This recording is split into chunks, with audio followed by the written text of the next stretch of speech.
Alle zeehoenden binnen verhuizen, het bouwen is klaar en de vlier is poetst. Alles is gereed voor de grote opening van het Werelderfgoedcentrum Waddenzee op de haven van Lauwerzeeg. We staan hier echt midden in de natuur, de haven, Lauwersoog, Lauwersmeer, Waddenzee, alles is hier.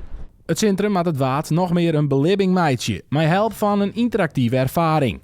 Het WEC draait natuurlijk om de Waddenzee als een werelderfgoed. Maar dat is vaak nogal een vaag en abstract begrip.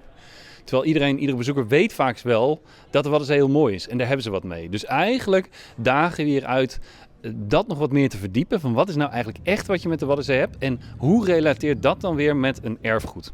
En als je dat eenmaal die twee bij elkaar hebt gelegd. Dan denken we dat we nog meer mensen krijgen die zich gaan inspannen voor het behoud van de Waddenzee.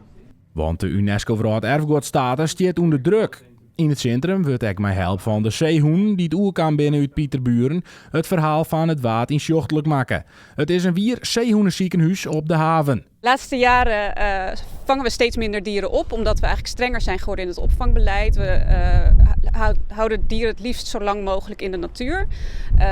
Maar we hebben alsnog plek voor 70 zeehonden. Ja. Natuurlijk wel iets met een lach en een traan, zoals we zelf hebben gezegd bij de laatste dag in Pieterburen. Want het is ons eigen stukje erfgoed. Alles wat we hier hebben gebouwd is gebaseerd op die ervaring.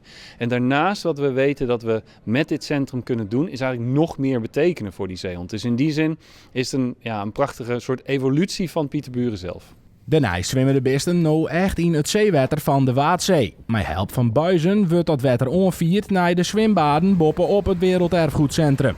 En dit water met al je zuiveren en al die installaties staan hieronder. En het bad is dus eigenlijk gelijk het dak, dus het bad wordt dicht. Het wordt verzongen voor coatings. Dus dan heb je natuurlijk al een hele goede dichting. Maar ja, het moet absoluut net lekker. En er staat een dure apparatuur onder. Dus ja, dat is toch wel een hele grote uitdaging om dat vaak wat te krijgen.